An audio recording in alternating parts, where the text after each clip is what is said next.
drive kick. Tyree from the 3. Tries to get the edge, but he's swarmed under by the coverage team, flying down. They stop him at the 15. Chip Trahanna on the stop. And Day won the toss deferred, put that defense right on the field, and here comes Tyler Buckner making his first career start for Notre Dame. And that's the most important thing. First career start. You see last year he was a change of pace guy to Jack Cohn a year ago. Right now Notre Dame just wants to ease him into this game, get him comfortable. Dual threat guy. He can throw it, but very effective running the football. Need to do it tonight. Comes from San Diego. Audric Estime, number 7, is the tailback to his right. And the first pass is complete. Gets caught on the edge by Lorenzo Styles, who gallops down the sideline, makes the cut, an electric opening play. There is a flag down way back near the line of scrimmage, so hold on. Well, he came in high. You wonder if that might be a call on Ohio State roughing the quarterback. Might be added on to the end of this play. The Tuimoloau came in there? Yes. Ohio State brought a corner blitz on the first play. Defense. Low to the head. 15-yard penalty. First down. ACC crew, that's Notre Dame's regular official. So 54 yards plus 15 on the penalty. Tuimoloau comes in a little bit high. As I said, they brought the corner blitz. I think maybe ask Bill about that. I don't know. He got him low initially, Bill, and then he came up high. But the point is, nice job of, you talked about settling Buckner in. Great way to do that with a quick pass to get the ball out in a hurry. Yeah, it was a secondary act to the head that got the flag.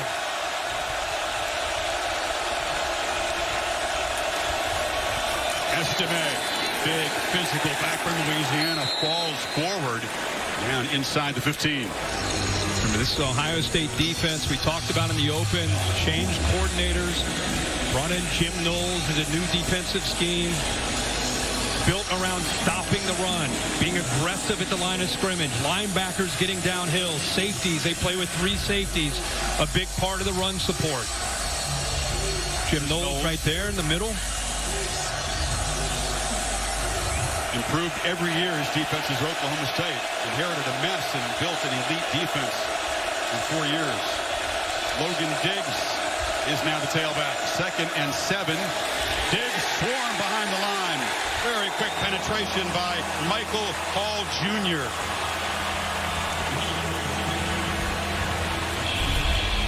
Michael Hall in the middle of this defense. They said that he's had as good a camp as anybody on this defensive line with the ability to penetrate. Now, they came into camp wondering who might take over up front. They said, guys, Michael Hall is dominant. You see him. If he's as good as he's been in scrimmages, he'll be tough for them to handle. 3rd and 9. Tyree, the 3rd different back in this opening series for Notre Dame, is a dangerous receiver out of the backfield. Buckeyes are showing some pressure here. Yeah, big part of this defense is disguising on 3rd downs. Tyree motions out. Empty backfield. They rush 4. Buckner cannot escape, and he'll be slammed down. That looked like a design run all the way. And after that 54-yard gain and the penalty on the opening play, Buckeye defense stiffened. Steel Chambers with the stop. Yeah, they're trying to sneak a quarterback draw in here. You'll see the center release, but Ohio State not fooled at all. Playing zone, showed man, dropped his zone. So what that does, all eyes on the quarterback. They were in position, not fooled at all there on that 3rd down play in the red zone. Notre Dame goes to the transfer portal. Grad transfer Blake Group was a very solid kicker at Arkansas State. Diminutive, but he's got good range. This from 33 for the prove, so looks like he may stay dry tonight. Let's hope so. You're Notre Dame. Got to be happy with the first possession, a big play to be able to get you into field goal range and coming away with points on that opening drive. Zach Yoakum won the competition to kick off for the Irish. He drives it to Abuka at the goal line. And Mecca Abuka, one of the young receivers who have an enhanced role with the departure of 2 first-rounders on offense, takes it out to the 25. And here is C.J. Stroud. He's not yet 21, but as you said, like a 25-year-old NFL pro. Hard to improve on last season, but he's worked hard on some fine points in the offseason. And you and I last year had a chance to really get to know him pretty well. We did so many of his games, and just a maturity about him when we sat down with him yesterday. The intensity, the focus, the look in his eyes growing up in the Los Angeles area. Referenced Kobe Bryant a few times as far as his approach and the attack mentality that he wants to have leading this, not just the offense, but the team this year. Added about 15 pounds, working hard in the weight room. Travion Henderson is the featured back, another Heisman candidate on this offense, and he cuts it back for a 3-yard gain. There's a flag down. His helmet came off in. That was the offensive tackle, DeJuan Jones, who lost his hat and will have to leave the game. Here's the Chick-fil-A impact players. Flag came in late. Might have been what you're referencing. Jackson Smith and Jigba, Travion Henderson, they want to be balanced tonight. Of course, we know about the receivers. Isaiah Foskey on one side. 57. 15-yard penalty. Automatic first down. Player number 79 can stay in the game. Bill got the hand up and on the helmet of Jones, who's allowed to come back in the game because of the penalty. And that moves the football to the 44.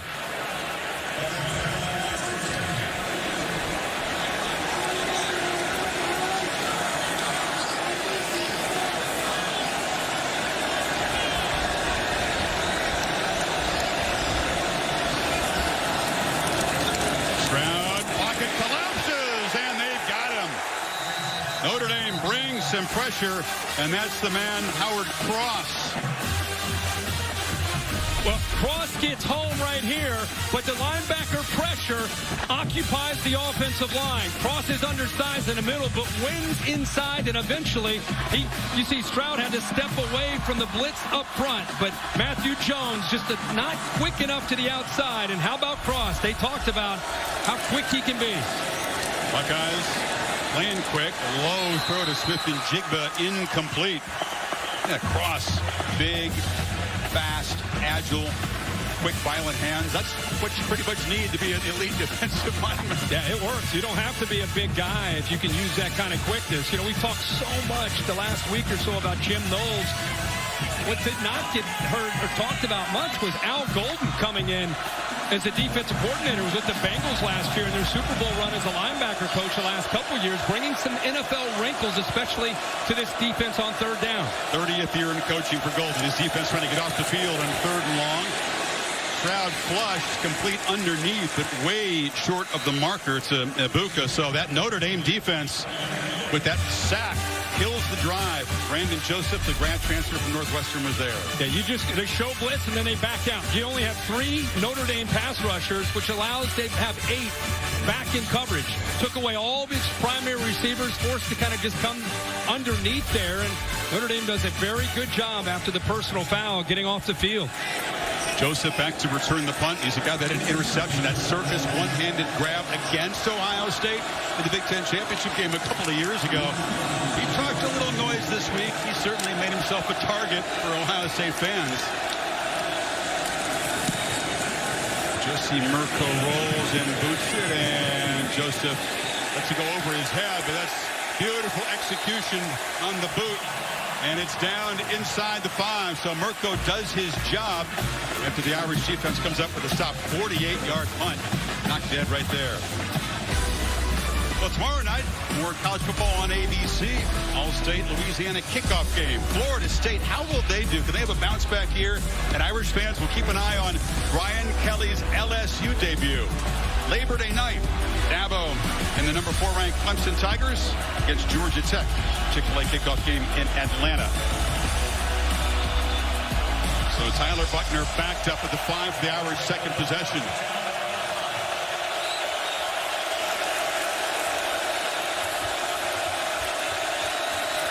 Estime from the goal line tries to bounce it, can't get there. He'll be tackled behind the line, a 2-yard loss. Two-ball out. Yeah, he gets in there again. He's also not only great at rushing the quarterback, also very good at defending the run. You know, Tommy Rees, the offensive coordinator from Notre Dame, now he's backed up inside his own 5. He's going to have to be careful here. He's trying to be smart with a young quarterback. You don't want to turn the ball over and make a big mistake here at this point in the game and where the ball is. serious challenge in your first college start. Played a little bit last year, but mostly in mop-up duty. It's a whistle before, and a false start will back up Notre Dame half the distance. You practice against deafening noise. Snap, false start. Offense, number 4. Half the distance to the goal line. Still second down. Tommy Rees said, turn the speakers up to 11. I want it as loud as they can go to get ready for this, and still you see them early miscue. Yeah, and he also talked about using silent count a lot, you know, and they have their own version of silent count. The quarterback and his center are on the same page, the entire offensive line. It's the loudest part of the stadium here at Ohio State, and they're closed in. So this is tough for the offensive line, not just the quarterback, but the offensive line on having a good get-off. Empty backfield. They rush 3. Buckner takes off. Solid call to gain a little yardage. Knocked down to the 7 by Chambers. Ohio State just playing that mug linebacker with Jack Sawyer, 3 down linemen. So you've got a little bit of space there. Good call by Reese, just getting a little bit of breathing room. Let's see what he opts to do here on 3rd down and long in a position he puts his young quarterback here. You said so much attention for Ohio State on 3rd down defense. Very poor in this area. For an elite team, it was shocking how ineffective they were a year ago. 3rd down defense. Michael Mayer, the elite tight end, motions out of the backfield. He's left slot now. Now comes back to the right side. They'll move him around a lot. They use too much play clock. Marcus Freeman jogging down, gets the timeout. Charge timeout. That was a fast jog. He saw it. His young quarterback did not. So crucial, as you said, to avoid a mistake down here if you're Notre Dame. A promising start for the 17-point underdogs, but a 3rd and long. Favorite memories, great moments, great players with me here. Remember, we took a break there. Marcus Freeman, seeing that play clock, ran down to get the timeout, but we're still, what are they going to do with Buckner here inside their own 10-yard line? They go empty, means it's either a draw or the ball's coming out fast.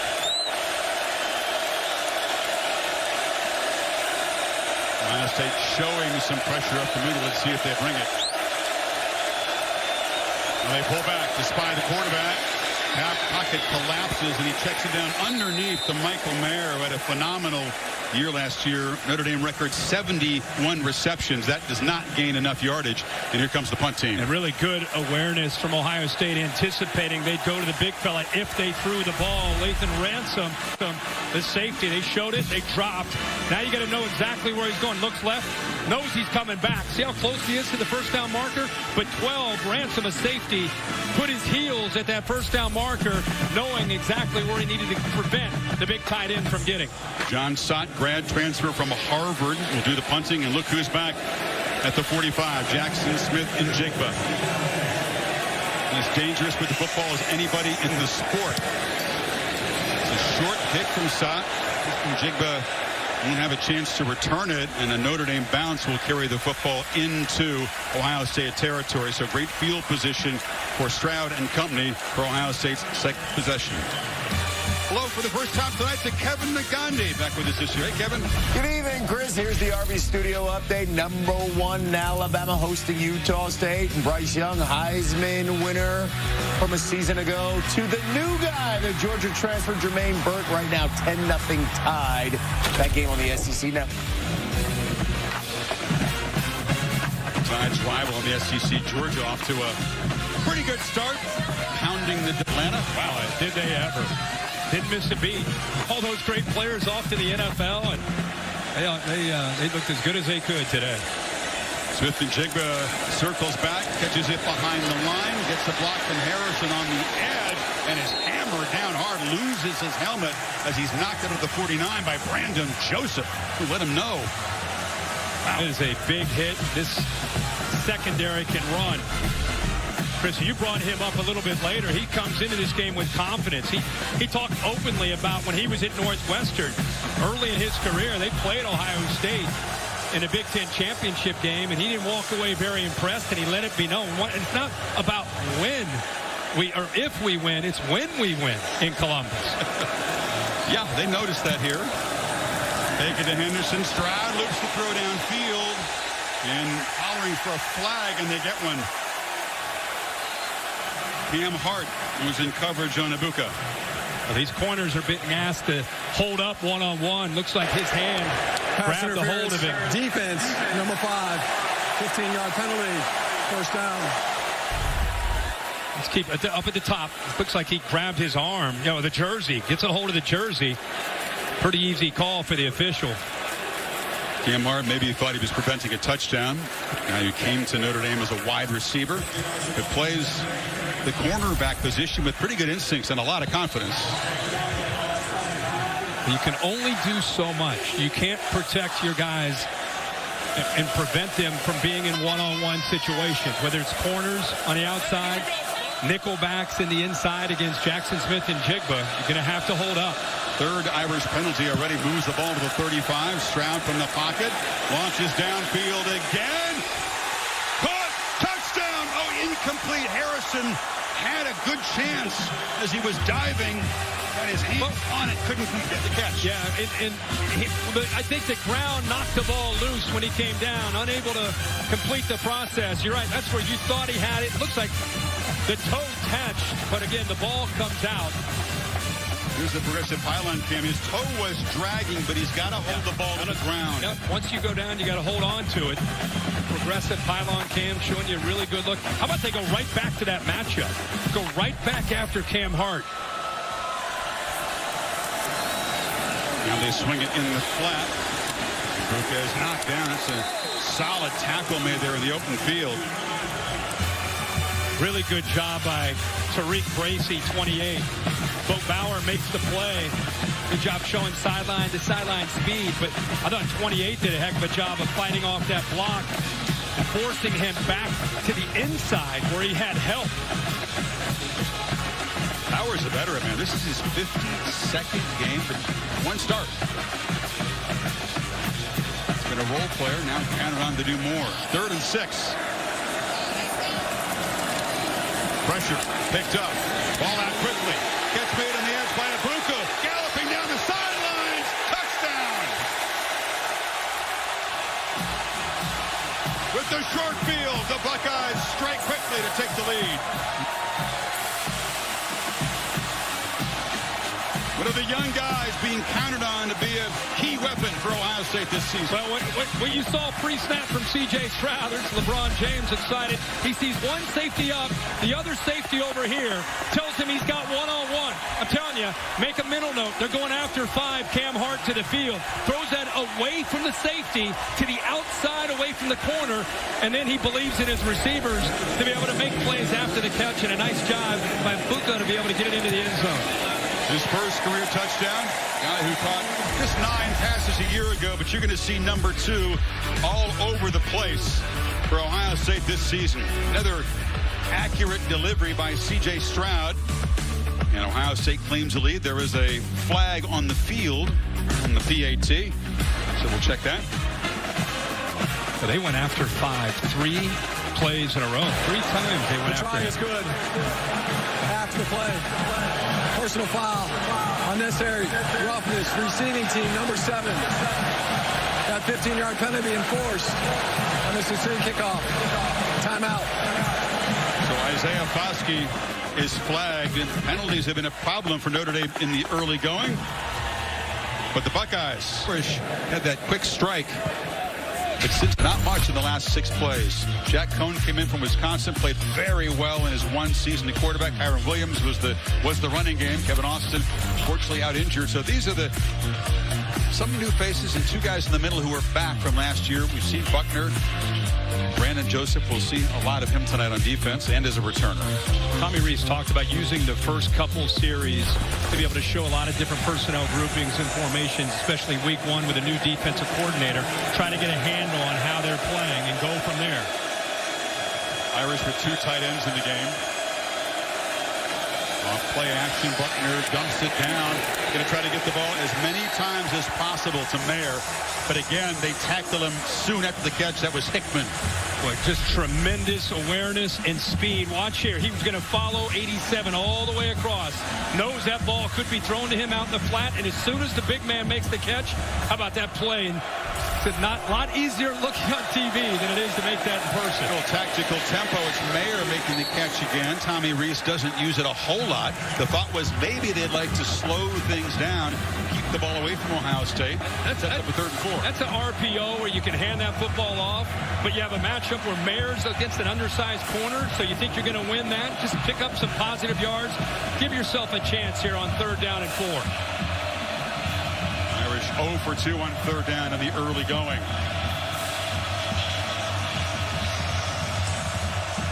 Yeah, they practice against this noise. Speakers aren't quite the same as the real thing.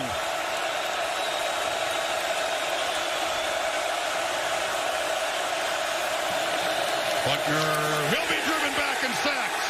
On the blitz, it's Tommy Eichenberg, the co-captain.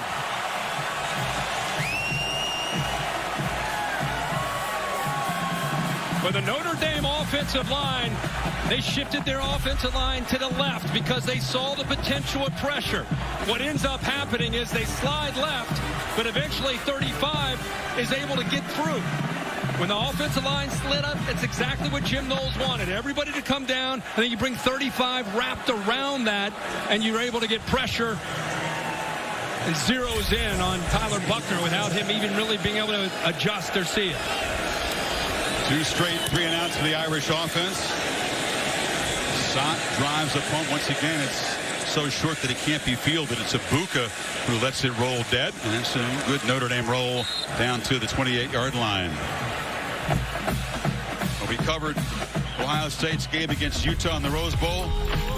Again, Stroud and Smith-Njigba starring without Garrett Wilson and Chris Olave. It was a game unlike any pitch and catch combo I've ever had in the Rose Bowl, or really any other bowl game, period. 347 and 3 touchdowns. Just incredible. You know, we were talking to him, sitting down with both of them yesterday together, and he just said, man, we're just very humbly just, I don't know, I guess we're just in a zone. Yeah, you were in a zone. Look at the records that they tied or broke. They needed every one of those points, though. Sure Utah was right there, and Cam Rising, the quarterback, knocked out of the game when it was tied early in the 4th quarter. Ohio State with a chip shot to win it at the end. Mayan Williams, who spells Henderson this year, big physical back, runs through a tackle, and he's a hard-running back. It's 8 yards. Holly? You guys talked about the connection with C.J. Stroud and Jackson Smith-Njigba. It actually started in 2019 at the All-American game. They were on the same team. They are best friends. They went to each other's homes this offseason. They even went on vacation together in the Virgin Islands. They're very close. Playing with some tempo as they move to 6. It's a low throw. That's not often seen by Stroud. He bounced it to Harrison. C.J. said yesterday he was so grateful to really the entire family, the Smith-Njigba family. Jackson's dad helped out C.J. when he first got to Ohio State. This is a guy that learned young how to live without. $7 in his pocket when he got here to college, and Jackson's dad was very generous, and he's at his family. Yeah, he was quick to point that out, and he just has never forgotten how, before he became the C.J. Stroud that everybody is in awe of. They were there for him, and he's never forgotten that, and they created a special bond. C.J., who didn't grow up with much, has proven to be a very generous guy. We'll detail that a little bit later. 3rd and 2 here. Williams is the back. He's got the ball, but he runs right into a clogged front, and the Irish defense stops him for no gain. It's Howard Cross making a second strong play of the game time. Well, they do a good job here of eating up the offensive line, and Bertrand's able to 27 kind of clean this up. But look at the line of scrimmage is going to be a war tonight.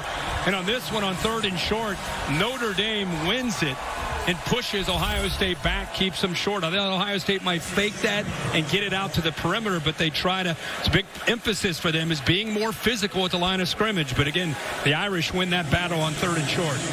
Marcus Freeman, no surprise. A lot of coaches have said this, thought this is really going to be about O-lines and D-lines on both sides tonight. You're right. That was a win for the Irish. And Mirko into punt. Joseph inside his 20.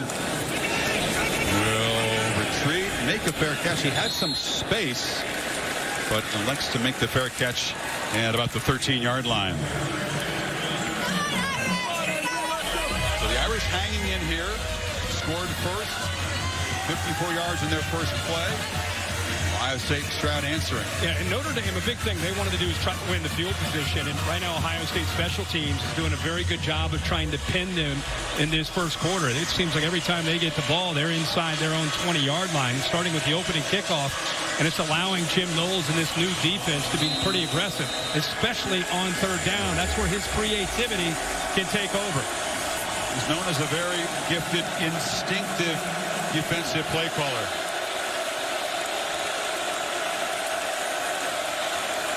Backed up again. Irish have had poor field position since that opening field goal drive, and they hammer straight ahead, lowering the shoulder as Estime Hickman got flattened on that play. Gained about 8. Tyleek Williams shot a gap, got to the inside there, but unable to make the tackle in the backfield. Gives you an idea how physical Estime can be. 230-pounder, sophomore from New York State.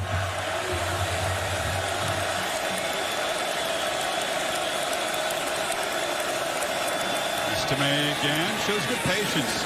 He's got good feet for a big physical back. First down across the 25. He came into camp as the guy that was probably the third guy, sitting on the outside looking in. Tommy Rees telling us this week he's a downhill guy, physical back, but make no mistake, there may be a chance he runs out there with the first unit because of how good he has been. He is an every down kind of back. Even he's always at 225, 230. He can catch the ball, he can run downhill, and he can hit you with some quickness as well. 3 backs with very different skill sets will be featured all season for Notre Dame. Estime's got it again. Spins out of a tackle. Looked like there was nothing there and gets a few yards. In a game where you're trying to take the air out of the ball and keep C.J. Stroud and Ohio State offense on the sideline, that little spin move at the line of scrimmage, and we've seen that a couple times where he's got hit close to the backfield, and he didn't go down. Ohio State better wrap him up. That time it was Cody Simon unable to bring him down. So you're talking about potential loss of 1 or 2 right there. Gets out of that with that spin move and the physical power that he has, and he picks up some positive yardage.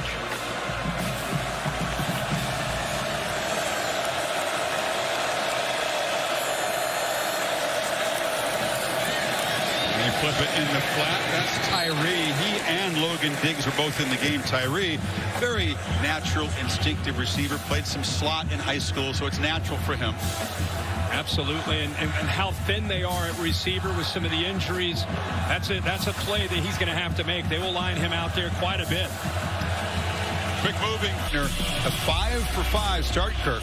After the long pass in the first play, it's been underneath stuff. 3rd and 2. Don't forget his ability to run zone read or any kind of run game from the quarterback, or get him on the edge where he can get the ball into the flat or have the option to run it. Having to wait for the 2002 championship team, but just honored at halftime. This is slowly ambling off the field. So the Irish are waiting for that to happen. Here we go, 3rd and 2.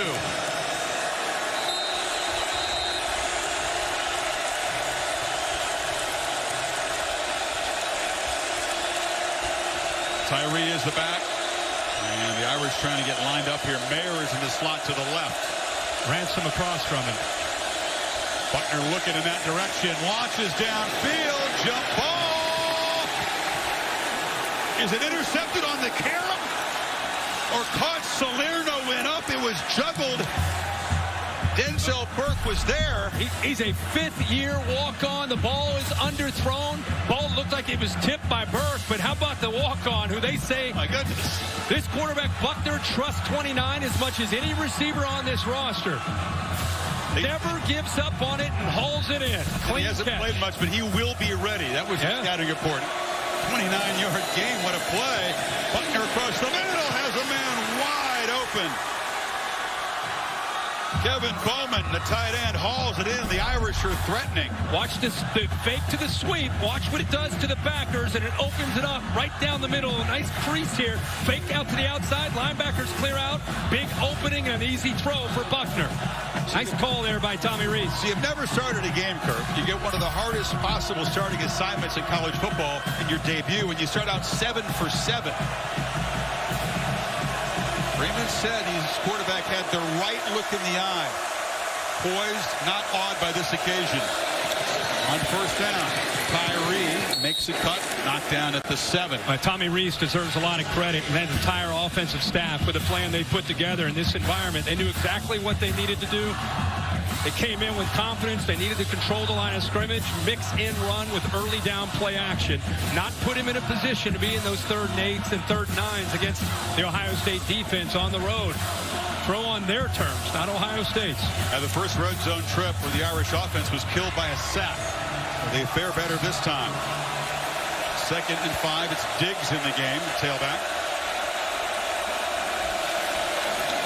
And keeper, Buckner ran right in to a linebacker there, stopped at the 4-yard line.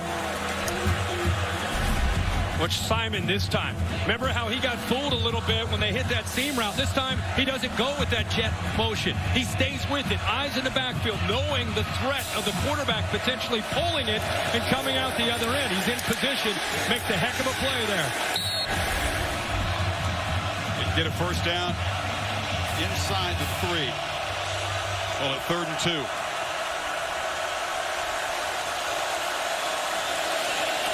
A little screen, catch made, stopped short of the goal line is Mayer, but it'll be 1st and goal. Well, it is tough to stop the big man on a tunnel screen.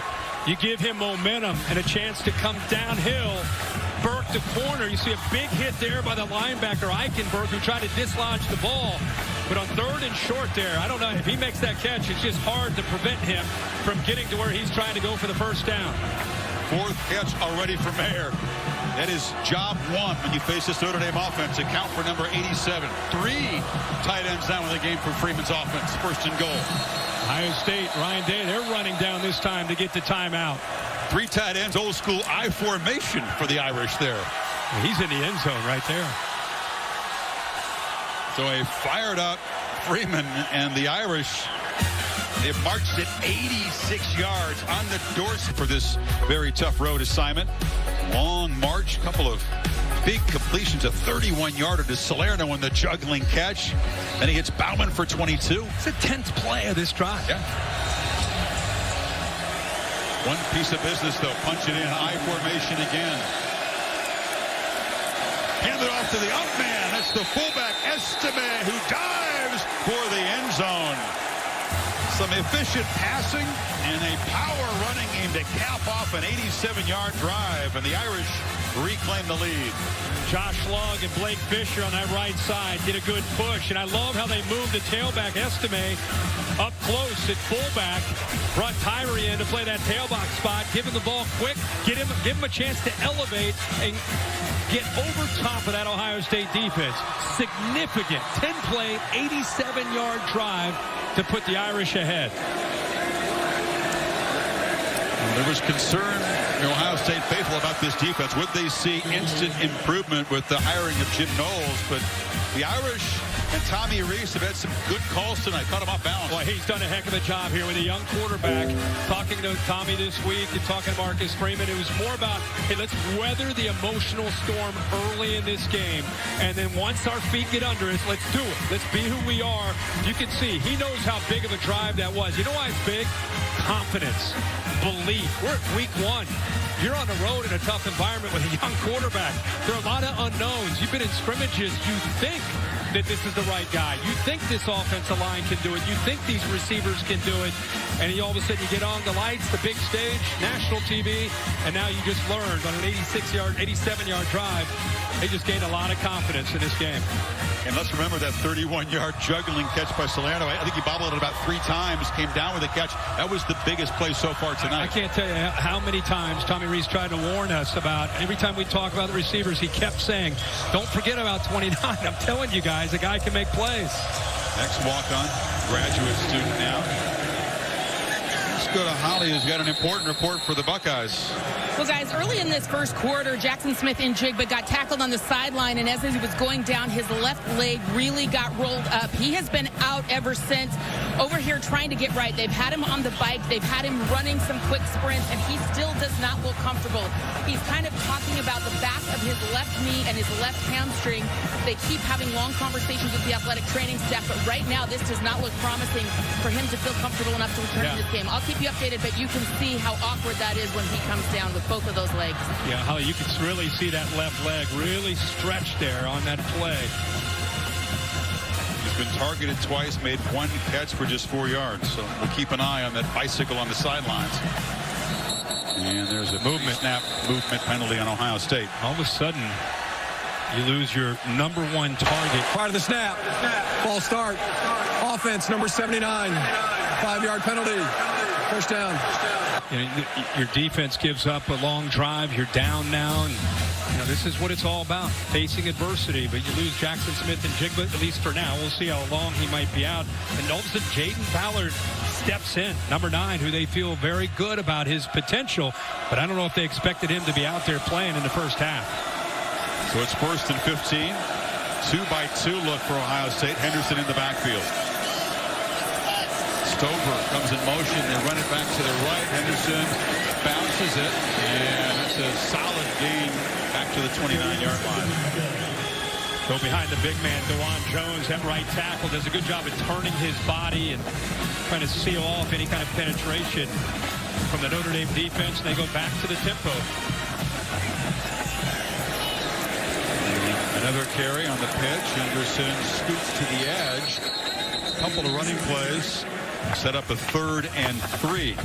Gian Fleming, another receiver for Ohio State. Holly reporting also not in the game at the moment, Kirk. So some new faces replacing the fresh faces. Yeah.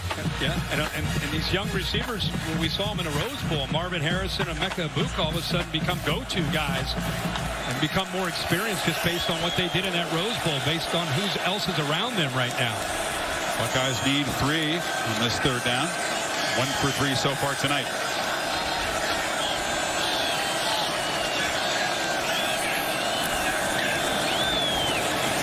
A 2-man rush. They drop 9 into coverage, but still Harrison gets open. First down in Notre Dame territory. Yeah, you don't see that very often with 9 in coverage, but watch the Notre Dame corner, how he sits. Gives him a nice window with Harrison. He doesn't get hands on Harrison. He's able to easily get behind him and then throw the football right over top of Morrison, who's a true freshman. Playing fast, a low throw gathered by Cade Stover. We said Al Golden would bring some wrinkles. The ultra-rare 2-man rush. But the catch there by Stover, little one-hander. Not a lot of yards, but a heck of an effort, yeah. Stover, a guy, by the way, he was running around playing linebacker in the Rose Bowl. He's been a kind of a tight end linebacker combo throughout his career. Tough guy. Kevin Wilson, the tight end coach, thinks he could have a good year, but right now he needs to provide some leadership. Tight ends asked to do a lot of edge blocking and be playmakers here at Ohio State. Stroud, plenty of time, steps up and delivers over the middle, incomplete, tried to find Harrison. There was tight coverage there. Benjamin Morrison, a true freshman in the game. Yeah, he was in on that earlier throw by Harrison. You know, this is where you start to see the timing and the work you put into the offseason with some of the younger receivers. You know, right now you're in go-to time, and you don't have your guys that you're normally equipped to throwing the ball to. You remember Garrett Wilson, Chris Olave are off to the NFL. Jackson Smith-Njigba, of course, is out for now. So you've got an entire new crew that C.J. Stroud right now in week 1 is trying to get in sync with. Need 9 on this 3rd down. The Irish this time do bring some pressure. Stroud gets it out, complete to Fleming, but he's tackled short of the marker. It'll be 4th and 3 at the 40. Tariq Bracy made the play. It's a decision for Ryan Day. Offense staying out there. Yeah, they're kind of in that tweener zone at the 40. They're going to have to go for this. Continue to be aggressive. Oh, they're actually, this could be a surprise. There was some hesitation. Yeah, they're going to punt. Coming off. They are going to punt. Playing field position. Maybe Ryan Day feeling here in the second quarter has that kind of feel of the game. They want to try to pin the Notre Dame offense back. They've been Unsuccessful on 3rd and short tonight. They have not owned the line of scrimmage. So calling on Mirko to pin the Irish back deep. Notre Dame hasn't had field position to work with tonight. Still up by 3, and now they'll take the 5-yard delay penalty to give Mirko a little more room to punt. Delay a game. Offense. 5-yard penalty. Correction, the penalty is declined. Remains 4th down. You have the option, of course, to decline and make Mirko punt from the 40.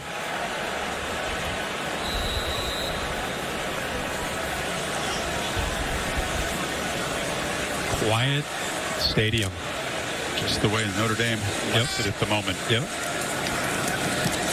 Drops the point, sitting high with back spin, and that's the second time Mirko's been able to do that. Strong start with him. Yeah. They started inside their 15. Coming off that long drive. Last time they had the ball, 87 yards and a touchdown. Buckner still has not thrown an incompletion tonight. 8 for 8. Diggs on the delay. Lowers the head and picks up about 4. Well, in a low-scoring game, as we have right now, the line of scrimmage becomes everything. Jim Knowles recognizing that within Penn, he's trying to attack the line of scrimmage. Notre Dame, again, to their credit, not allowing that penetration. Great communication up front. Forget that Harry Hiestand is back as an offensive line coach, coming back to Notre Dame. He's been in the NFL for the last few years and built great continuity and great toughness for the big boys up front. 5 offensive linemen in the first 2 rounds. About a 6-year period. Keeper, Buckner, shows some quickness and dives across the 20 for a first down. Great to have that weapon. They didn't have that last year with Cone at quarterback. No, it's great because the action goes this way, and then he's going to come back the other way behind those 2 big tight ends. So Ohio State challenged their eyes, make them have to communicate, and then you can see how sudden he is as a runner. I mean, he puts his foot in the ground. That's his background. He loves to run the football, and it's not like, well, I'm a willing runner. No. It's just in his DNA. That's part of his game and what he can bring to the table. Enthusiastic runner, this quarterback. Yeah. Hiestand is a salty offensive line coach, no-nonsense guy. Second stint at Notre Dame, and Freeman says he's the best thing going for this offensive line is that he stands back coaching them. Yeah, like I said earlier, he just brings an attitude along with him, very demanding. For those offensive linemen, love him. You know, offensive line coaches all around the country, I don't care what year you're talking about, when a great one comes around, you hear the same kind of things talked about, how tough they are, how demanding they are, and at the same time, how much the offensive linemen love them. They're like a father figure. Those veterans come back around from their NFL teams and hang out at South Bend in the summer, mentoring the younger offensive linemen. 2nd and 3. Diggs runs right into heavy traffic and gets nothing there. Ronnie Hickman, the safety, came up to join the front. It'll be 3rd down. Notre Dame wanted to try to possess the ball. They wanted to be very methodical, very slow. No problem. Eat the clock. Win time of possession.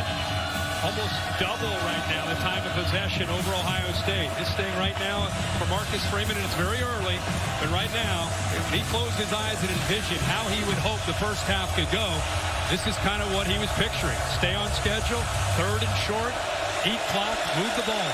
And they get to 3 and continue the keep-away game right here. Play clock at 3. Buckner. And that'll be the first incompletion of the night. Mayer couldn't work back. Michael Hall Jr. hurried to play with his pressure. And here comes the punt team.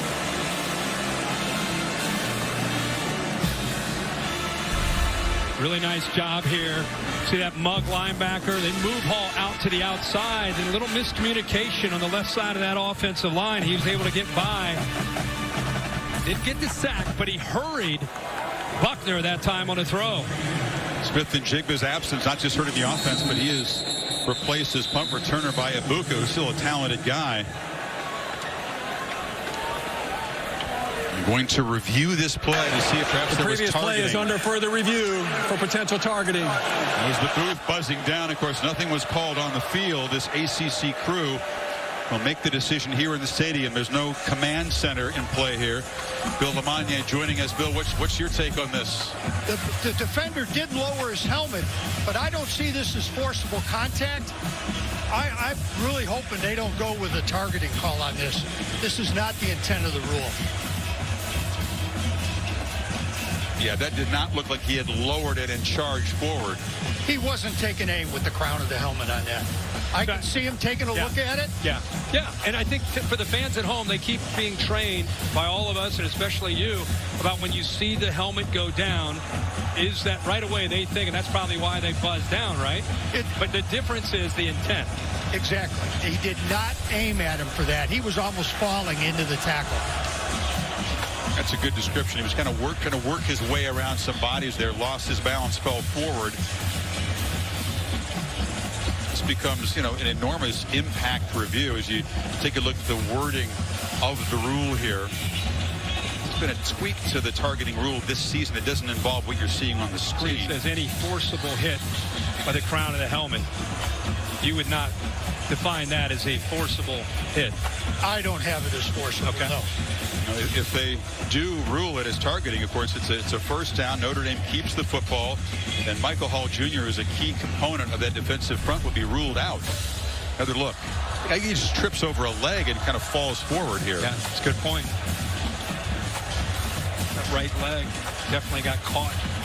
This isn't a polarizing rule. Obviously, player safety should be one of the most important things, but this is the kind of thing that's it's taking a while for this review that drives fans crazy. Aren't you, yes. Bill? Yeah. I'd be shocked. After further review, there is no foul for targeting. It took a while, but we think the correct decision made, and Notre Dame will punt.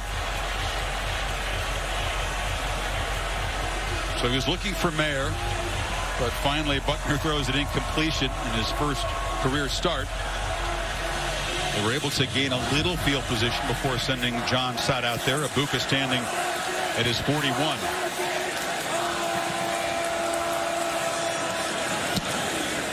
And this punt is his best. It drives Ibuka all the way back. He makes an over-the-shoulder catch at the 20. You lose the initial wave of the coverage team, but excellent execution. They tackle him back at the 24. Oh, is it a connection to these two teams? Is that too much of a hint to ask for? Too much of a hint. Fake it. Now Williams does take it up the left side. Just shoves the tackler down to the ground and is knocked down after an 8-yard gain by Jack Kaiser. That's the best run of the night there by Ohio State. If you're just joining us, Ohio State's best receiver, maybe the best receiver in the country, Jackson Smith-Njigba, has been out, kind of holding that left leg, riding the bike. He does have his helmet on, trying to convince him he's back in the game. Finally back out there, so keep a very close eye on him. This offense has been out of sync with him on the sideline. Receivers bunched to the right. And early traffic.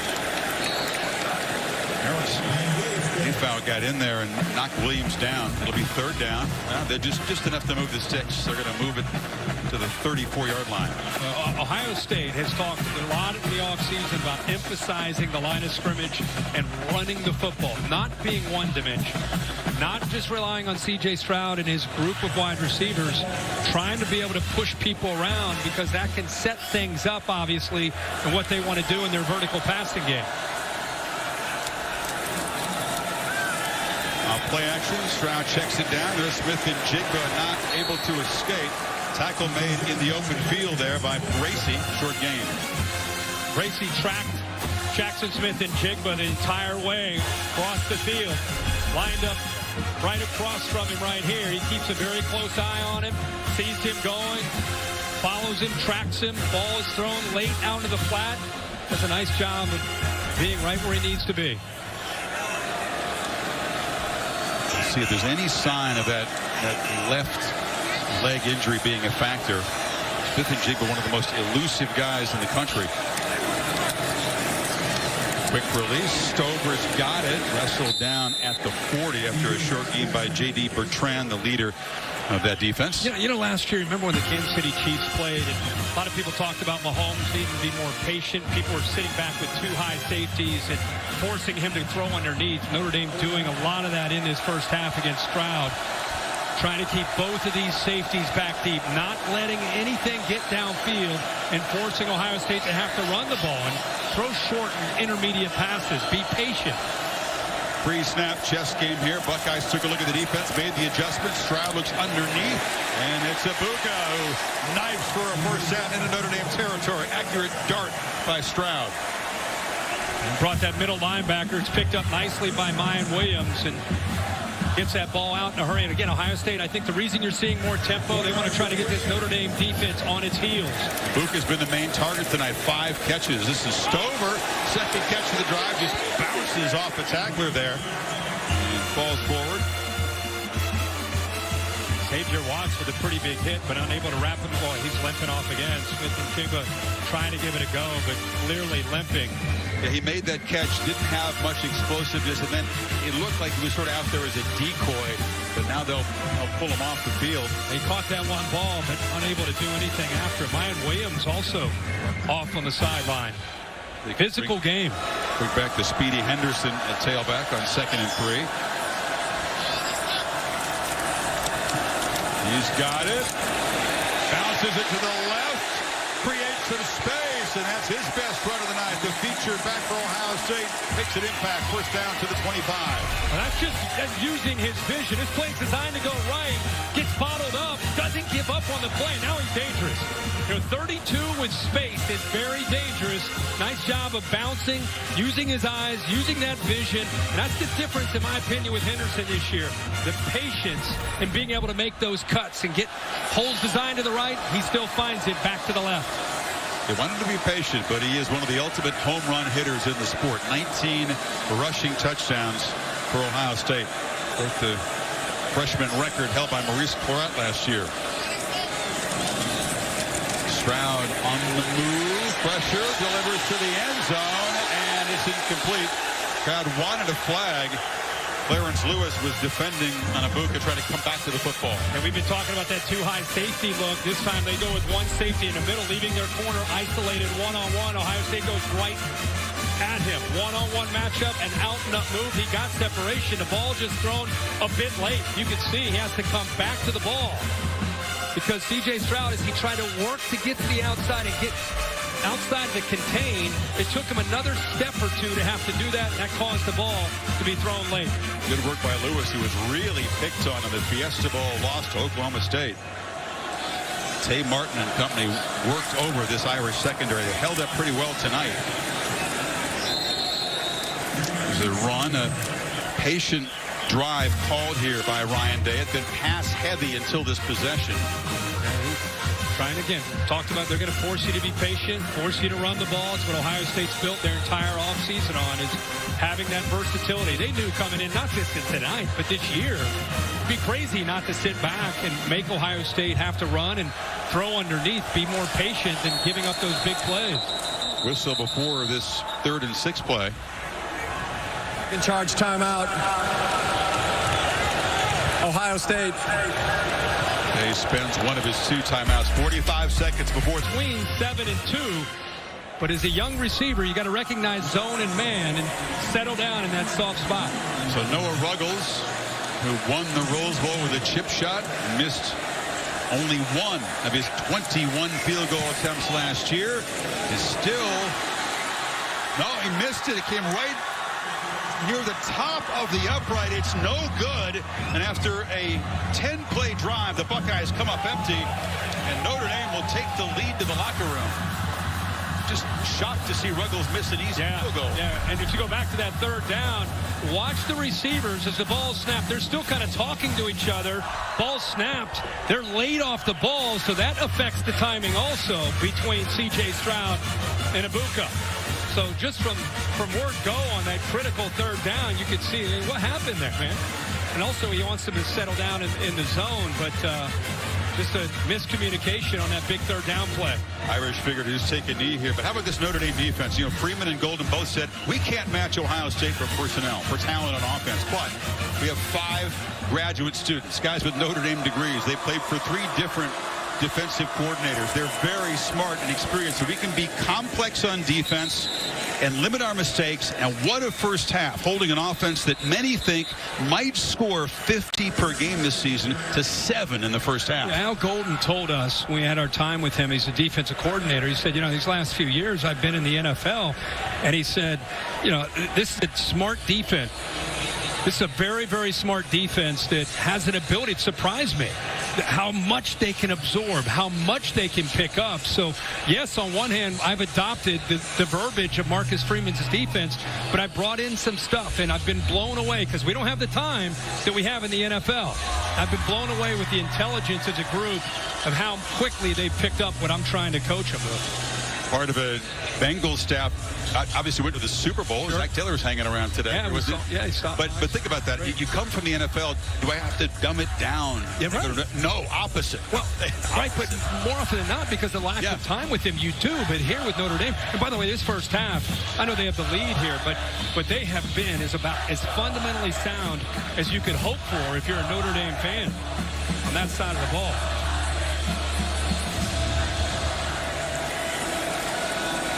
Look at this, a downfield shot, a miscommunication. It's interesting. Only 23 seconds left, but they do take a shot. It's a miscommunication. Stops the clock. Ohio State still has that one timeout left. Notre Dame runs the ball. Ohio State will use that last timeout. Lindsey was the receiver. A little bit surprised by that. Went out Denzel Burke, who's very hard to beat. But just with the lead, this first half could not have gone any better for Notre Dame on the road up 10-7, but they've made it very clear. We're not going to be conservative. We're not going to be passive coming into this. No, but you do question the decision. They're going to have to punt the ball. Yeah. Can't get 9 here. Yeah.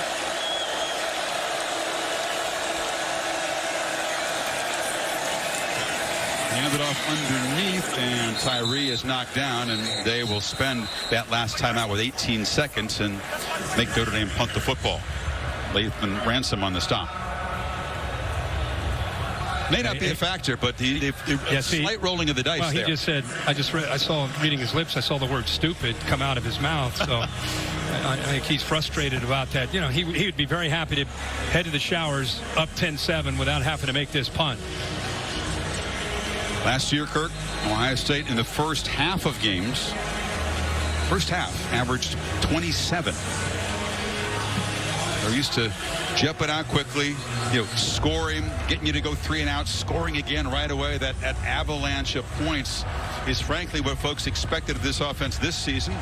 But Smith and Jigba dealing with a leg injury. He's been ineffective. Notre Dame's defense has made him play slow ball. And without Olave and Garrett Wilson, their 2 go-to guys last year, you saw what happened in the Rose Bowl. They were able to play so well without them. So I think people just assumed that trend would continue in a game like this. Sott felt some pressure. They came after him up the middle. It's a good punt. Abuka has to retreat and make the fair catch way back inside the 25 with 11 seconds to play. Just time to check in with Chris Fallica, the bearer, for our Affleck trivia question answer. Do we take a guess? I'll say it's Miami or Florida State. Well, you're correct with one of them. We asked you for tonight's Affleck trivia question, which was the last preseason number 1 or number 2 team to lose its season opener. And the answer is Miami in 1990s. Canes lost to BYU. Spartanburg Ty Detmer's Heisman campaign. That counts as a correct answer, Bear. I said Miami or Florida State. Also, my first game as a freshman down there was a good way to kick off my career down there. Good start. It was a good start. Didn't seem losing a whole lot often after that. Wow, what a first half of this Notre Dame defense. And for Tyler Buckner making his first career start, 8 of limited, nursing a leg injury. We'll see if he can make an impact in the second half. Just 1 catch in the first. Here's our Modelo fighting spirit moment, this veteran, savvy Notre Dame defense. They're doing everything we just talked about. You see it, typically C.J. Stroud, one hitch ball is out, but by mixing up their looks, creating a little bit of doubt, creating a little hesitation, but he gets it out fast. How about how they're running to the ball, getting off blocks? They're physical at the line of scrimmage when Ohio State's trying to run the ball. Look at this. Look at the linebackers. It looks like a hungry, well-coached defense in the first 30 minutes of this game. At front, those experienced linebackers doing a great job. But we'll see if Stroud can flip a switch in the second half. Smith-Njigba's in the game to begin the second half. And Holly, let's check with you. Ryan Day said that with Jackson Smith-Njigba out of the game in that first half for long stretches, they just kind of got out of whack offensively. He said, I look for us to get a rhythm here on this drive, go down and score, and start to move the ball again. We just got off schedule. We've got to stay on schedule. I asked him about Jackson Smith-Njigba. He said, I'm not sure how much he can do, but I see Jackson running out there now. He is limping a little bit, but they're hoping they can get something from him this half. They targeted Harrison in the first play. He had just one catch in the first half. The guy who caught 3 touchdowns in the Rose Bowl. If Luke is featured there, it's going to be a quick third down. Yeah, one of the answers that Ryan Day is coming up with is instead of sitting back there and letting C.J. Stroud typically pick apart a secondary because of those different looks, because he's been hesitant, is just getting the ball out a little bit quicker, trying to attack the edge, almost an extension of their running game. But good job again by the defense. Need 6 here. Irish rush 4. Stroud has protection. Pump fake, and now fires a low, inaccurate throw. And it's a 3-and-out to begin the second half. Again, looking for Harrison. He did not beat Clarence Lewis. Harrison beats Lewis off the line of scrimmage and actually gets inside leverage all the way to the top right. Watch him get to the inside. He's got it beat right now, but you can see he wanted to work across the middle to Jackson Smith-Njigba. By the time he came back to Marvin Harrison, a little bit again too late, and the Notre Dame again getting C.J. Stroud out, making him come off his primary, taking that away and making him find that second or third option. Yeah, if you go out of sync, out of rhythm, out of whack, they're definitely not clicking at this point. Joseph helps to make the fair catch at the 28-yard line. And meanwhile, as a flag came out way after the turn. Buckner has had a great first half. We'll see what they do with him in a second half. That was first play of the game. See, under 2 seconds, the ball's out. He took a late hit. That was a big play for Notre Dame's offense. Here, nice job of moving the defense and then finding a seam route to the big tight end, Bowman. And then just the mobility, reminding Ohio State, hey, don't forget, 12 can run this football, and you have to have your eyes on him at all times. After the play, personal foul, unnecessary roughness, kicking team, number 9, 15-yard penalty, first down. So, penalty there. Zach Harrison, the star defensive end, playing a role on special teams, and that penalty moves the ball to the 44, giving Buckner some good field position here. And again, a low-scoring game. Field position is everything. Notre Dame in the first half started 6 possessions inside their own 14. So it's a different start in the second half. By far the best. Buckner straight back, hit as he throws, delivers downfield, and it was over the head of Styles. He was hit hard by Chambers on the blitz. Ohio State very fortunate they were able to get some pressure on him because Buckner had his man. See this pressure. He waits. He gets hit by Chambers right as he delivers that. Came close. He had a man beat downfield. Got behind Tanner McAllister. Styles, but they ruined the play with the pressure. An aggressive start for Tommy Rees, play calling with the lead here. And to create another big play to open a half. Play action. Buckner backpedals. Ball was tipped at the line and falls incomplete. Interesting decision. Very different approach. Remember they talked about the confidence that Buckner is gaining. But a couple shots downfield on these first 2 downs with good field position. Instead of just running the ball, dinking and dunking, they get aggressive, and it backfires there. Now they're a 3rd and 10. Jack Sawyer deflected that pass. Buckner, after starting 8 for 8, has missed on 4 in a row. Pressure again. Flushed. Scans the field and just tucks it. Makes the man miss. Slides down. And a flag comes in as he's hit. It was Lathan Ransom. He was giving himself up there, but got hit. And that would be a critical penalty in Ohio State. Ransom, take a look at this, see if he was trying to pull up. There's obviously contact. The play, personal foul, unnecessary roughness, defense, number 12. 15-yard penalty, first down.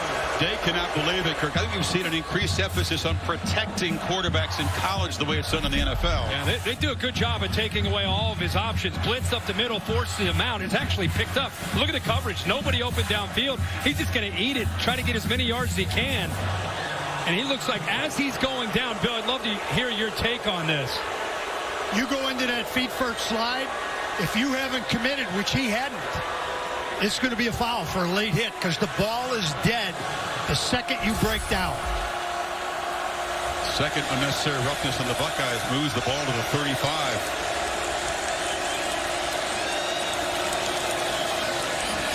Estime cannot escape the tackle of Eichenberg.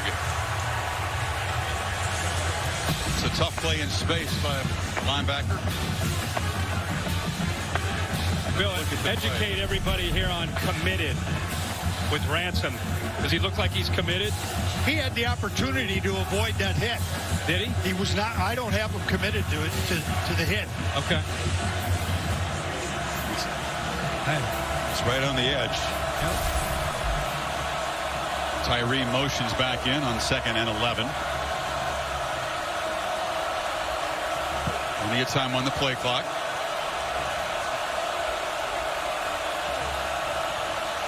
Buckner pressured immediately, escapes again, and protects the football as they come after it. Zach Harrison got there in a hurry. He just gets back to the line of scrimmage. Yeah, right here again. He has had a heck of a game tonight. Michael Hall, nobody picks him up. Miscommunication with Josh Lugg, the right guard. Just him being able to get inside there blows that entire play up. Buckner had nothing to do but just try to escape. Another big 3rd and long for this Notre Dame offense. Just 2 for 8. That's been one aspect of the game that has not been efficient so far for Notre Dame.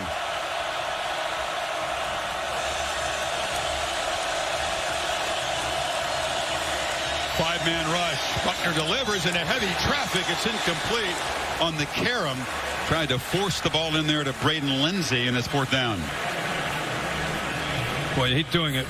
Jim Knowles is doing a really good job of mixing up his looks. Watch his safety, Ronnie Hickman, kind of hiding there as like a spy, and then looks up the crosser.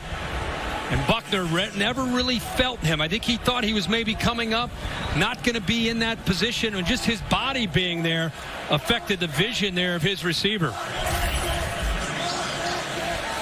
John Sott on formation, trying to do what his counterpart Mirko did effectively in the. I've never heard of possible 40 points in a quarter, and like you said, get the W. Williams, first down run. You know, Smith and Jigba apparently, as Holly reported, done for the night, just the one catch. It's the kind of injury. He was grabbing his left leg. We don't have a real diagnosis yet, Kirk, but that's the kind of thing. If you don't protect it, if you're not prudent, it can really linger. Yeah, you got to be smart the whole season in front of you. Gets it out on the edge. And Buka's going to play an important role with number 11 out tonight. And Ryan Day starts to look down at that play chart, and he's adjusting on the fly. Week 1, teams on the ropes. Notre Dame, to their credit, they've come up with a good plan to try to keep everything in front. He's running the ball, and he's getting the ball outside in a hurry. Quick throws to his receivers.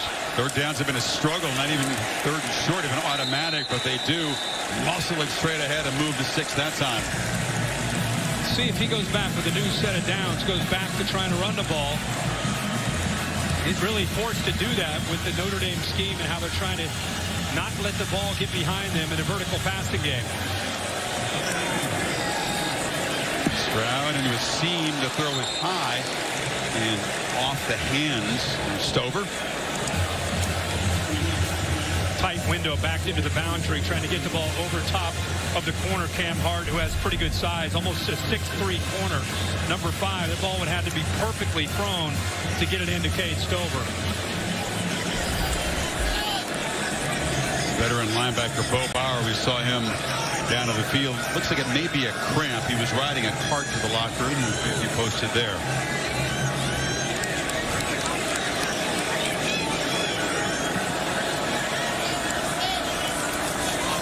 The play action. Stroud has to spin away from pressure and deliver underneath to Ballard, who makes the catch. It'll set up a 3rd down.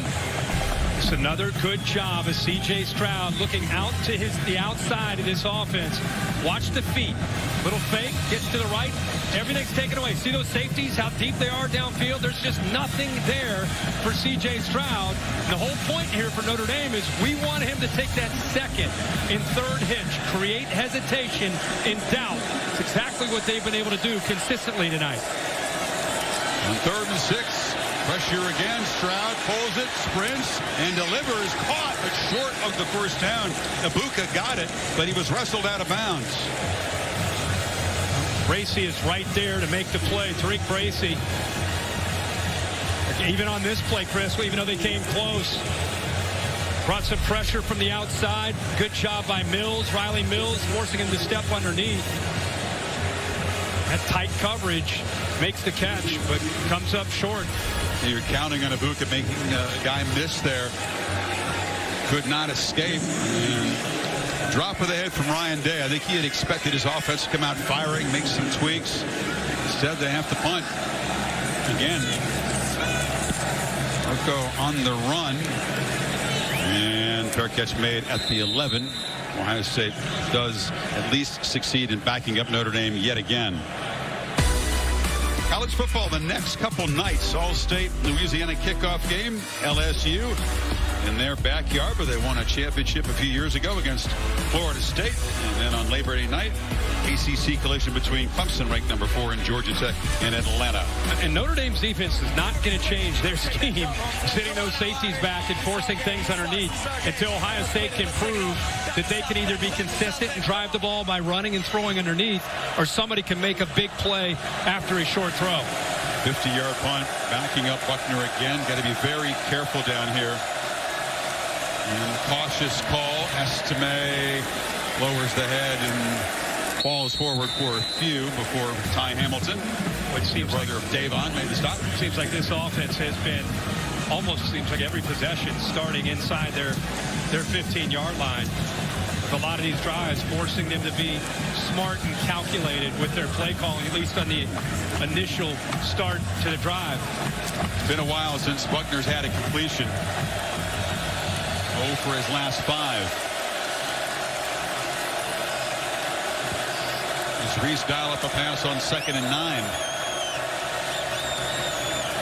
Now they hand it off again, so playing it very cautious. Estime knocked down by Eichenberg. It'll set up 3rd and long. And bringing not only are they bringing the linebackers to occupy those linemen, the safeties also. See the backers? Go watch here in the back end. Also, safeties kind of replace those backers. Once those backers fill, not a lot of room to run the ball. Ohio State just anticipating a conservative approach, obviously, from Notre Dame. They get pretty aggressive against the run.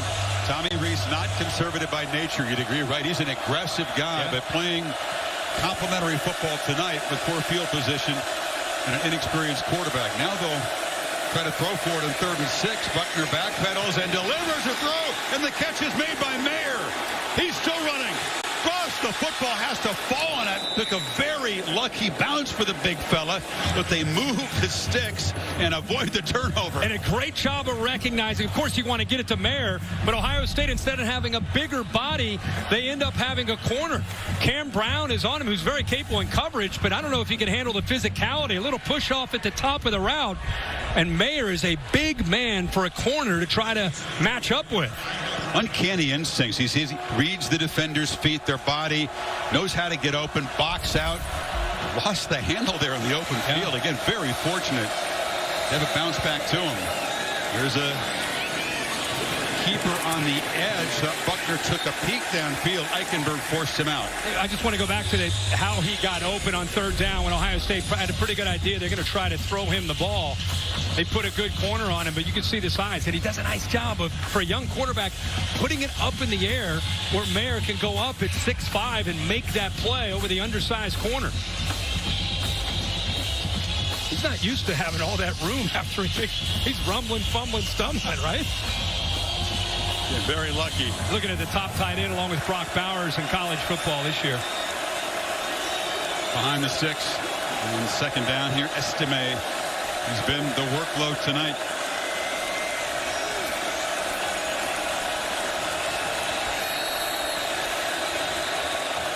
Play clock winding down. Charge timeout. And spend a timeout.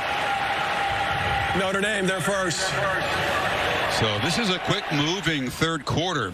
Midway through it, Notre Dame trying to grind out a drive, still protecting that 3-point lead. Offense this year. I love that. A little sweep play. They used that earlier and faked it, and then they found the tight end. Maybe something they go back to a little bit later. Here comes another third down. They need 8. Tyree to the left of the quarterback. 4-man rush. Delivery on the far side into traffic, incomplete. No chance for Mayer. They're predictable they were going to target him, and Cam Brown was all over Yeah, it. they went right back to him. I mean, actually, the ball's just late. He gave him a cushion. Look, I mean, he's open. Look at, he's got the cushion. He's open there. The ball ends up coming in late, and by the time he throws it, no chance of converting there. Interesting to see a 265-pound tight end working on a corner, one-on-one on the edge. Well, that's what Tommy Rees wants, right? He's going to flex him out and try to get a matchup against an undersized player that he can try to go up and over. Worked once. That time it doesn't. Quite a punting tool tonight. This is the 6th for John Sott. Again, the grad transfer from Harvard. And with Smith and Jigba apparently out of the game, Ibuka has the full-time punt return duties. This is a low kick, but a line drive, fair caught at the 30-yard line. The rain is held off. Good news for aerial coverage provided by Goodyear. Road tested and game ready. Are you ready for the road? Goodyear, more driven. It's back. The Taco Bell Live Más Student Section of the Year contest. Taco Bell providing rewards to students all season long.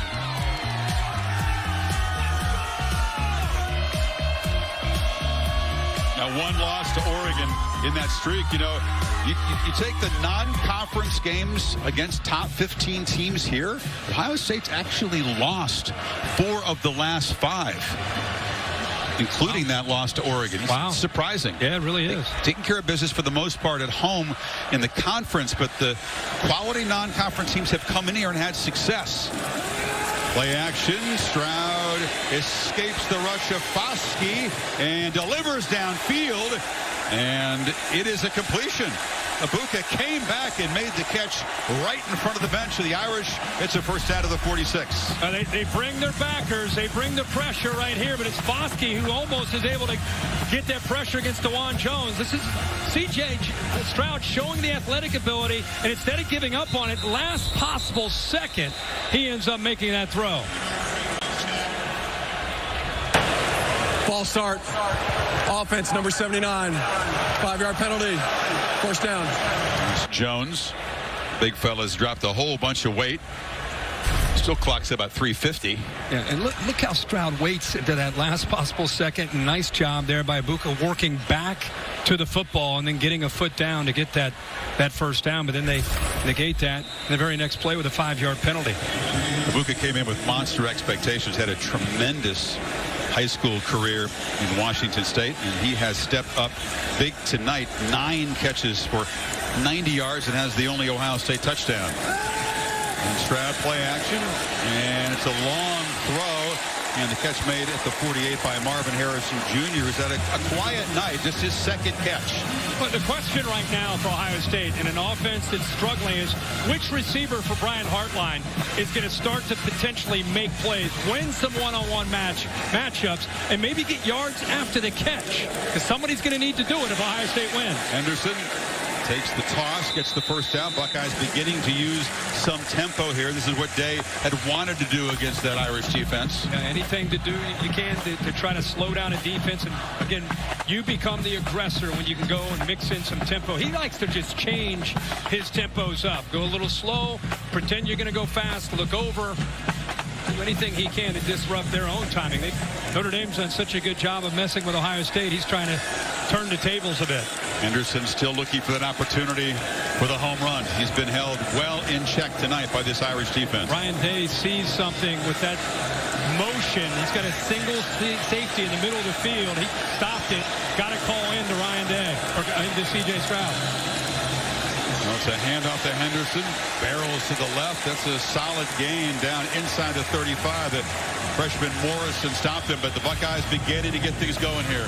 Nice job of the left tackle, Paris Johnson. See the receiver there. Marvin Harrison also does a nice job of making a good block.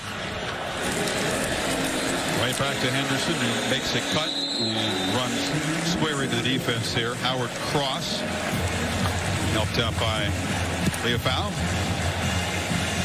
That's what you have to do. When a defense forces you to be patient, you have to have the ability to run the ball, have to have the ability to throw underneath. Then you get in the red zone, you got to be able to score touchdowns and not kick field goals. And missed a field goal. Ultra reliable Noah Ruggles, a narrow miss in his only attempt so far tonight.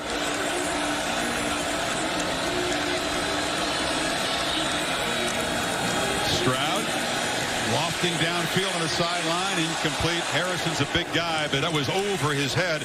He tried to pick on the freshman Morrison.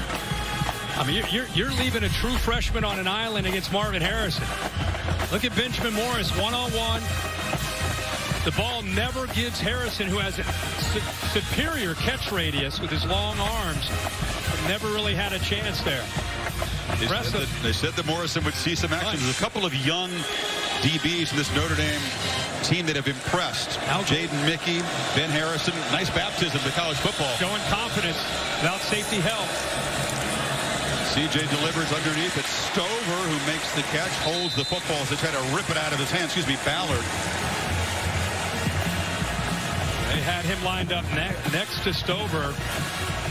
And we just said, which of the receivers from Heartline are you going to see emerge and make some plays? It's been a mixed bag. This time it's Jaden Ballard, the redshirt freshman. More of a vertical threat, but Heartline says he's worked very hard to become more of a complete receiver. Eighth play of this march here. Again, looking to Henderson. And they'll take a gain of about 4 on first down. Some body blows being delivered now by Ohio State. And this is what's going to decide the outcome of this game. And you get into this area for really both teams in a 10-7 game. Are you able, when everything gets tighter in the red zone, can you punch it in?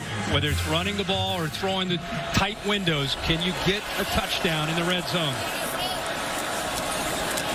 They pick up the pressure, but now Stroud has to spin away. A couple of flags down. He delivers incomplete. This is right in the holding zone, though. Yeah, get Ohio State for holding. Like 74, Donovan Jackson maybe called here. 2 flags came out simultaneously. You get down in the red zone. It's the first official red zone trip for Ohio State. The worst thing you can get is other than the turnover, is a holding penalty. You can either holding, could be a chop block too, with Trevion Henderson trying to pick up a blitz up the middle.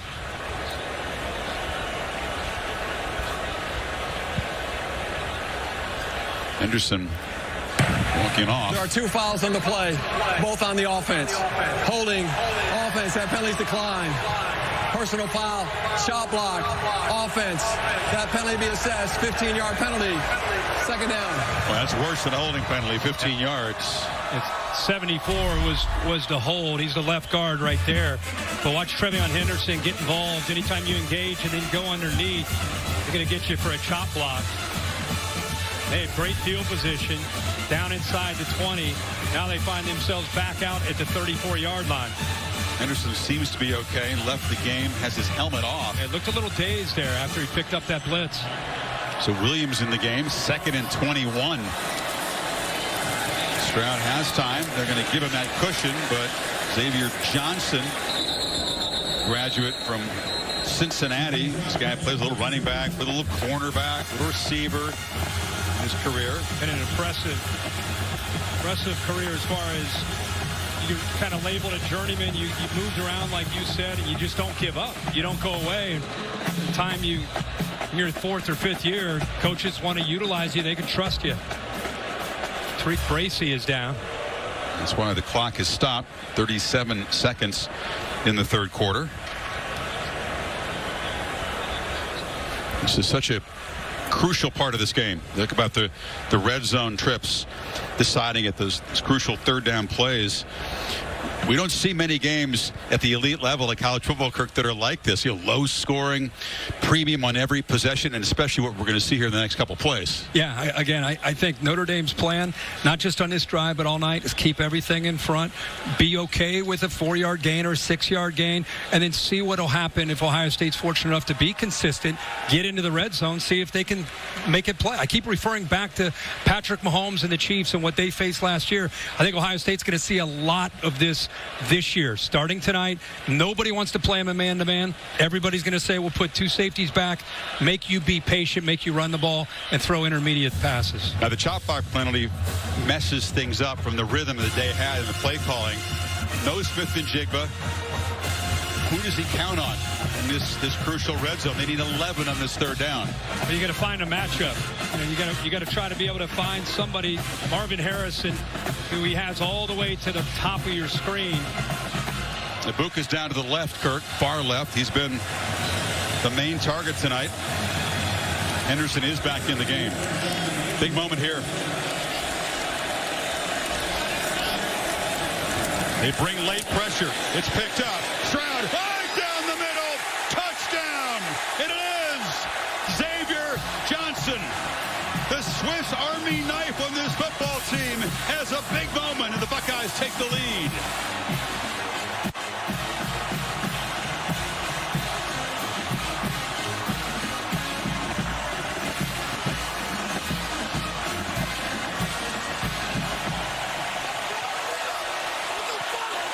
Irish defense gambled with the pressure and lost big time on that play. 24-yard strike.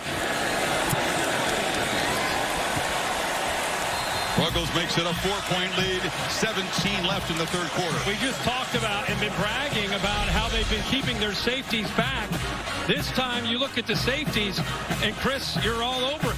You sensed it. C.J. Stroud thought, oh my gosh, finally the safeties are coming. He gets the one-on-one matchup. You said who can win one-on-one, and look, of all people, it's Xavier Johnson. Who would have had, we said pregame that Xavier Johnson in the second half is going to make a play on one-on-one coverage to give Ohio State the lead. I don't think anybody would have thought that. But Notre Dame, who have been playing with their safeties back, decide to blitz them in the red zone, and Stroud says, thank you very much. Delivers the ball the way we're used to seeing him throw it. 2 first-round receivers move on. Smith-Njigba is out. Julian Fleming hasn't been effective. Next man up. First touchdown, or X-man up, I should say. Xavier Johnson with a first career touchdown that gives Ohio State the lead here. Moment he'll never forget. Yeah, he wasn't really prominent in the scouting report. Oh, look at this scene.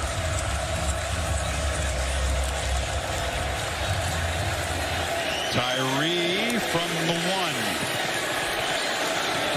They are solid in kickoff coverage. He's back to the 15-yard line.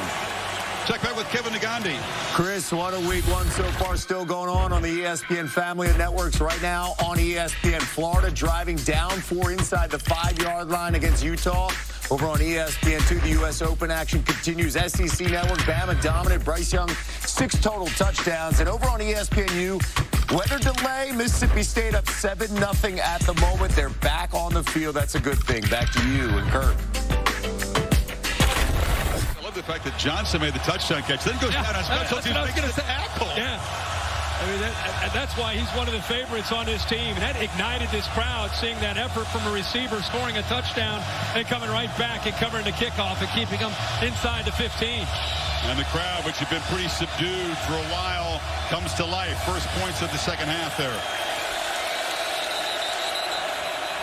You said loudest spot of the stadium, this closed end. They're going to make it tough on Buckner. You have to smount.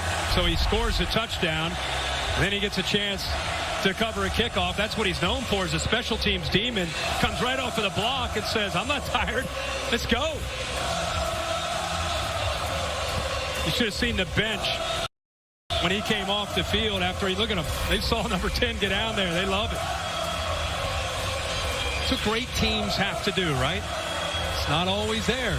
You got to rely on people that are down the depth chart to help you make plays. You just love a guy that's on this roster of future NFL guys, and he's a dude who's just bided his time. Comes from Summit High School, Cincinnati.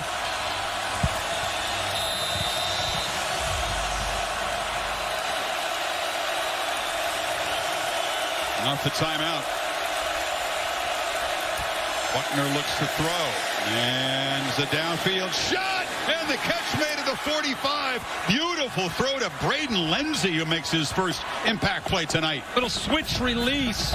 And Denzel Burke doesn't ever get any hands on him. Able to get around. Mayer, the tight end, creates a one-on-one matchup down the right sideline. He beats a top-notch corner. That ended the third. Will be somewhat controversial. On the sweep. Handoff. Tyree. A quick burst. He's got a first down at the 41. Watch two things. The ball in the hands, and then watch the field judge on the left side. Was the same view as this camera. Appears to signal incomplete there. And then after he does that, then he changes. And keep rolling. You'll see Ryan Day come in to his left saying, what in the world? You just waved that off. So, yeah, a little ball definitely moved, but did it touch the ground? Lindsey. They didn't call down to take a look. Or did they make an announcement that it was even under review? Play action. Buckner backpedals, lost downfield, caught in traffic, and here comes a flag. Crowd will not like this call either. Cam Jordan was tangled up with Salerno, who made one of the biggest plays of the first half. But it's against Notre Dame. They're going to call offensive pass interference. Pass interference. Offense, number 29. 15-yard penalty. First down. The reason they call that is Cam Brown is working and looking back at the football, trying to get to his point. And then you can see Salerno grabs a hold of him. In fact, he blocks him to prevent him from getting to the football. That is an enormously damaging penalty when it's on the offense. Moves it all the way back to the Notre Dame 44. Right there, grabs a hold of him, then pushes him to the ground. First and 25. Keeper. Buckner, no slide this time, dives into Ohio State territory, trying to get some of the yardage back. Eichenberg stopped him. They've been colliding a few times tonight. So second and 18. He really has a different feel just after 3 quarters of football. Came in as a question mark under center. First career start on the road. How would he do? Seems like he's really settled into this game plan and still has his hands full tonight and even in this series, but definitely starting to kind of feel much better reading the Ohio State defense and trying to get the ball out of his hands. Buckner's done more running tonight than Jack Cohn did all year. Yeah. On the end around, Tyree, they're all over in battles to get back to the line of scrimmage. It'll be 3rd and 18. And Jack Sawyer, highly touted right here out of Pickerington, the Columbus area, sets the edge to this defense against Mayer. He works upfield. He keeps his outside shoulder free. There's really nothing Tyree can do. He can't get outside. He's got to cut it underneath, or the rest of those scarlet jerseys are flying around. Nice play by 33. Comes the noise on 3rd and very long.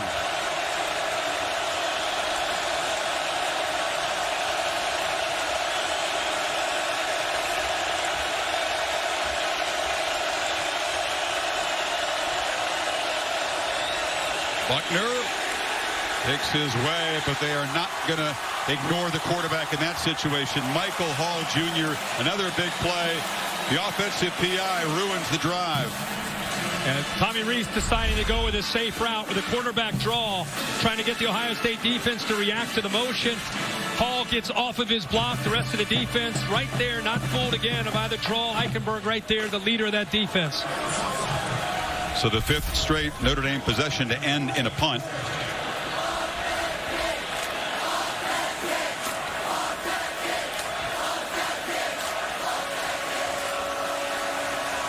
Sott again hesitates, no pressure. Kicks it high with back spin, and they are going to be able to down it. Initially touched Austin, Texas, to see what Sark and the Longhorns can do against his former boss, the top-ranked Tide, who looked pretty strong today. Yeah, it should be a great setting there in Austin. Anytime #1 rolls into town, it's always a scene. So Stroud hands off to Henderson. CJ was 5 of 6 for 71 yards and that touchdown in the last drive to Xavier Johnson. By far his best drive of the night.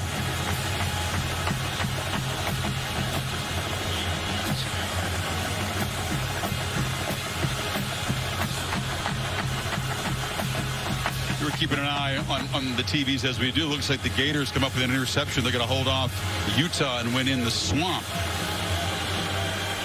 Another one of the intriguing matchups of this opening Saturday night of the season. Henderson takes a shot that falls forward. They move the 6 to the 17. Riley Mills brought him down. Nice job there by 55. Matthew Jones, Mitch Rossi with a big block, and good, tough running. That's what Ohio State, again, wanted to be this year. When they had a lead in the 4th quarter, can they get some tough yards running the ball? Stroud stretches the field and delivers to Harrison underneath. Short gain, tackled inbounds at the 21. Talk about this interesting chess match all night long. Al Golden and this veteran defense, so football savvy, made that big gambling call, that blitz call that resulted in the touchdown. Yep. One call he's made that's really backfired. Henderson knocked down. It'll be 3rd and short. I thought Marvin Harrison came close to stepping out of bounds. It was a big game, but it was positive yards there on that first and 10 play. Ohio State now it's 3rd and short. Every down, every series critical. Now with 10 minutes, close to 10 minutes to go in this game. Williams spelling Henderson in the game. And no hurry here. Very patient, trying to make sure that they makes the right call for the look. Play clock down at 4. Stroud well protected for a while. Now it breaks down. He's on the move, trying to make something happen, and flips it down the sidelines. And the catch is made. Mayan Williams, the running back, as Stroud again makes a pinpoint throw on the run. How about the effort? How about the effort by Mayan Williams to come back? He's looking over the middle of the field here to try to make this throw. It's too cloudy. Shows athletic ability to keep that play alive. Williams now on the carry, playing with some tempo. And then Mayan Williams was all the way down the field against that bare front man-to-man coverage. He comes all the way back. Wow, that was close on the sideline. So he throws back against his body in a full sprint and drops a dime in there. On the run, Stroud makes a long, low throw, and the catch is made by Harrison. Went down to the 49. Somehow got that big body down to scoop the ball off the carpet.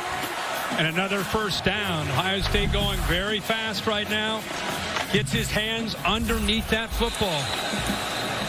There's a pre-snap penalty on Ohio State. Part of the snap, false start. Offense, number 79. 5-yard penalty. First down. With some crucial plays, clutch plays made by Stroud on 3rd down in this quarter. Not going to have an eye-popping statistical night, but he has been sharp without his top receiver tonight. Chris, how often last year did we see him throwing in rhythm, pitch, ball out. You know, occasionally you'd see him get outside. He never scrambles to run. He's scrambling to buy time, eyes downfield, make throws. But a few of these tonight, he's been running for his life, showing speed to get away from the pressure, and then still able to throw and make first downs. Chris Olave looking on. Bring the blitz up the middle. Williams runs through it and fights hard. Try to push the pile. He's within about 4 yards of the marker at the 43. Those backers blitzing, trying to shoot gaps, getting aggressive as Ohio State keeps moving the football. Mayan Williams, nice job of cutting that back. Stroud, another long, accurate throw. Harrison comes back, still trying to fight for yardage. Clarence Lewis wouldn't let him get away. He's throwing on time. It's a long throw to make. The ball's got to be out on time. Ball's out now. Pretty tight coverage. If that ball is thrown with one more hitch, it's an incompletion, possibly intercepted, but he got it out early enough to give Harrison a chance. Pinned way back on this drive. They've taken 9 plays to move it 61 yards. And the clock ticking midway through this final quarter.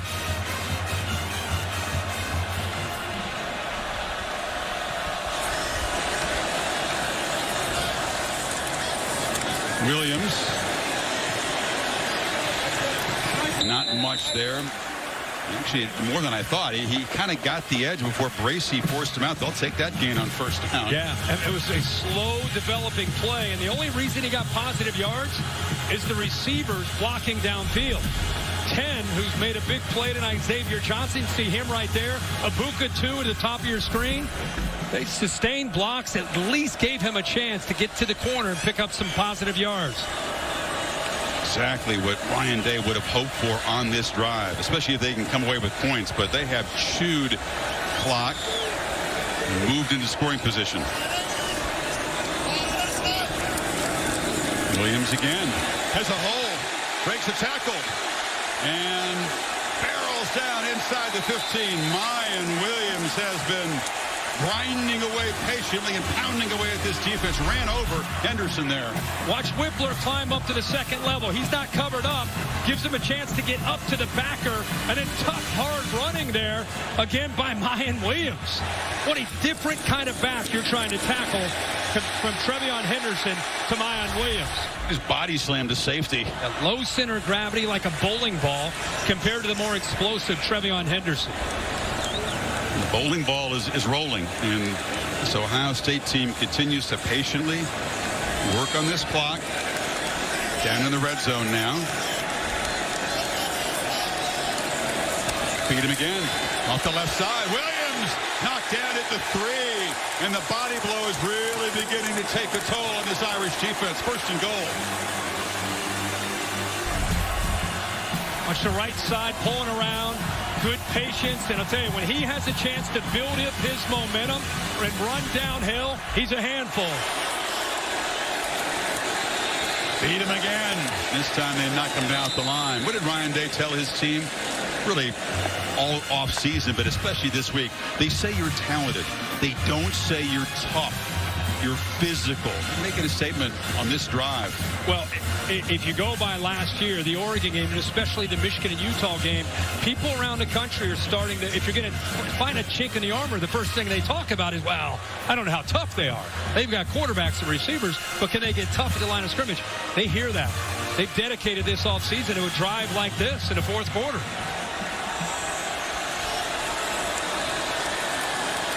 Second and goal. Williams fights to the goal line and crosses it. Ohio State stretches the lead in the final 5 minutes, and Mayan Williams was the man on that possession. 14-play, 95-yard drive, and taking over 7 minutes off the clock in a tight football game. See if he gets across and breaks the plane. Again, enough room there. Ball looks like right there. Breaks the plane. There's the progressive pylon cam. Oh, yeah. Irish had Ohio State backed up. Think we get a stop here. We get great field position, great chance to take the lead. This Ohio State offense pounding away on the ground. At Williams, 7 for 49, and the touchdown. Caught a pass for 12 yards. The lead is 11 now for the Pac-12. Notre Dame got to go to work here, Kirk. They have got to kind of go against the strength of this offense and try to make some plays downfield. It's incomplete to Lindsey.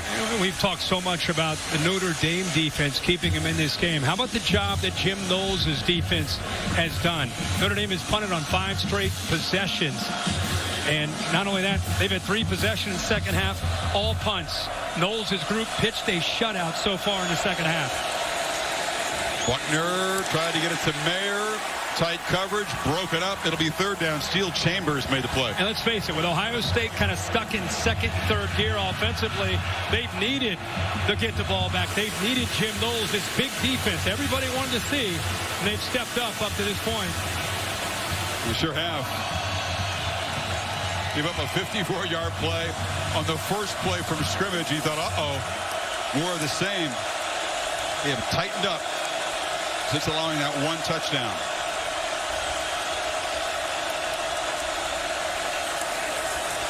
They back out. 4-man rush, and it gets home. Michael Hall Jr. has been their best defensive player tonight. Nice to be able to get pressure without having to blitz, and he has had a night. The coaches warned us about him, and he has done it. He fights here, gets caught up, moving to the outside with 33. Jack Sawyer creates a little doubt with that offensive line. You can see Blake Fisher unsure, should he pick up 33 or 51? It frees up Mike Hall. And Mike Hall is having a night. 2 tackles last year. But one of those guys that, stepping into a bigger role, his natural ability, he's freaky, strong, tremendous athlete, and he has been dominant tonight. And that sack forces Notre Dame to kick it away in the final 4 minutes.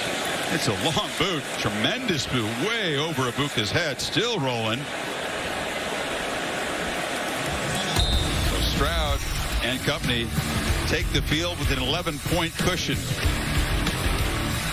Free. And ran over Ramon Henderson, who's been taking some blows from Ohio State backs in recent plays. Boy, for 11. That's a different running style from Trevion Henderson. C.J. Stroud coming over and giving him some love. Think you saw Williams over there? So yeah. You know what he did? Hey, you go wear him down on that 95-yard drive, and then I'll come in on the back end of that. Lowered the shoulder. Role reversal, right? Yeah. He was proud of himself, too. Came back to the huddle, clapping. Well, it's been some unsung stars for Ohio State. It's a deep roster, stacked with future players on Sunday, but it's been some guys that very few outside of Columbus have heard from coming into tonight. Carry to the 33. Holly? Well, guys, this Ohio State sideline has been absolutely electric after that long drive where they ran the ball down the throat of this defense. Mayan Williams, the offensive line, literally they came skipping off. Ryan Day met them out there screaming, great drive, great drive. They are so fired up that they are finally proving people wrong, showing them that they do have the toughness to run the football. And right before they took the field for this drive, Ryan Day went out there again and hyped them up, screamed in their face. And this offensive line, they are so proud of the toughness they're showing right now, guys. And Holly, it's not just going to be tonight.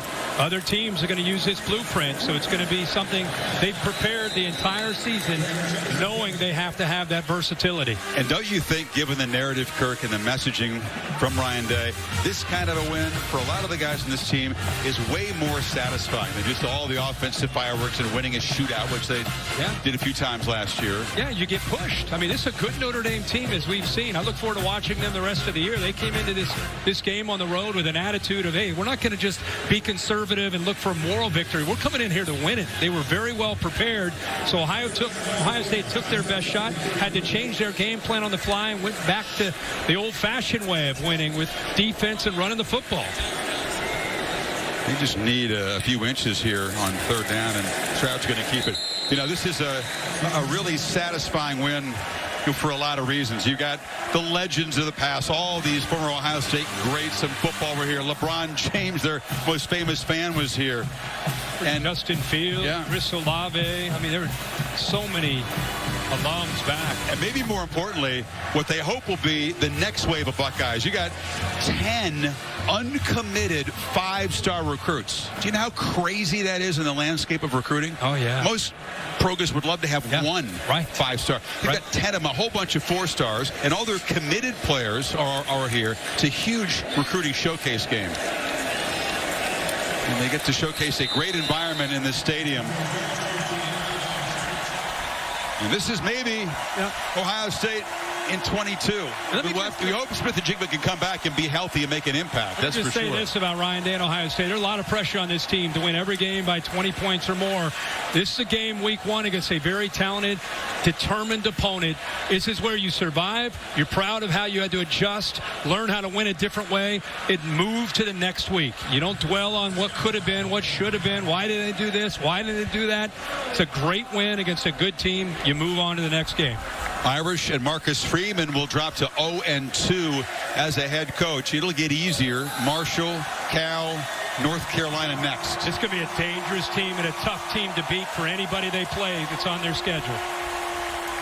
The Irish battle, follow their blueprint, but a physical Ohio State team scores a touchdown in the third and a touchdown in the fourth quarters to erase a halftime deficit. C.J. Stroud throws for 223.